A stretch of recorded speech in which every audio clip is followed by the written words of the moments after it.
দর্শক, ইনকিলাব মঞ্চের নেতৃত্বে রাজধানীর শাহবাগ থেকে ডম্বুরবাদ অভিমুখে শুরু হচ্ছে লং মার্চ। বিস্তারিত জানাতে যুক্ত হচ্ছেন হাসান ওয়ালি। লং মার্চ কর্মসূচির বিস্তারিত জানাবেন। জি, আপনাকে ধন্যবাদ। আমি এই মুহূর্তে রয়েছি ঢাকা বিশ্ববিদ্যালয়ের রাজু ভাস্কর্যে। আমার পেছনে দেখছেন ইনকিলাব মঞ্চ। এটি মূলত ছাত্র জনতার একটি প্ল্যাটফর্ম। সেই প্ল্যাটফর্মের পক্ষ থেকে আজকে লং মার্চের আহ্বান করা হয়েছে। বাংলাদেশ ভারতের যেসব নদী রয়েছে, আন্তঃসীমান্ত অবৈধ বাঁধ রয়েছে ভারতের, এসব বাঁধ সরানোর প্রতিবাদে বা ভাঙ্গার দাবিতে কিন্তু আসলে তারা এই লং মার্চ করবে। এটি মূলত কুমিল্লা যাবে।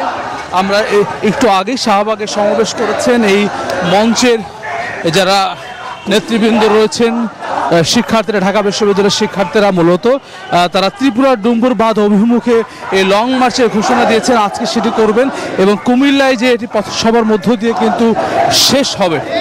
এর মধ্যে বিভিন্ন জায়গায় এটি যাত্রাবাড়ি সহ বিভিন্ন জায়গায় পথসভার মধ্য দিয়ে মূলত আসলে এই যে লং মার্চ সেটি অনুষ্ঠিত হবে। এর আগে কিন্তু শিক্ষার্থীরা যেটি বলছেন যে অবৈধ বাঁধ নির্মাণের মধ্য দিয়ে যে 24-এর যে বন্যা পরিস্থিতি, সেরকম পরিস্থিতি তৈরি হয়েছে এবং যে পানি আগ্রাসন, সেই আগ্রাসনের বিরুদ্ধে শিক্ষার্থীদের যে অবস্থান, সেই অবস্থান তারা অব্যাহত রাখবেন।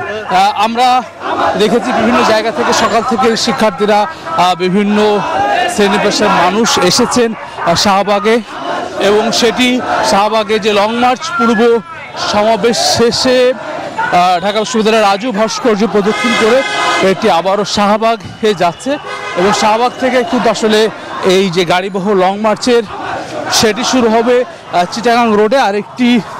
আরেকটি লং মার্চ হওয়ার কথা রয়েছে এবং এর পরবর্তীতে কুমিল্লায় যে তাদের যে দাবি দেওয়া সেটি তারা পেশ করবে। তারা বলছেন যে নতুন বাংলাদেশের যে পানির ন্যায্য হিস্সা সেটি তারা বুঝে নেবেন, যার ফলে কিন্তু এই যে লং মার্চ, সেই লং মার্চের একটা ঘোষণা তারা দিয়েছেন।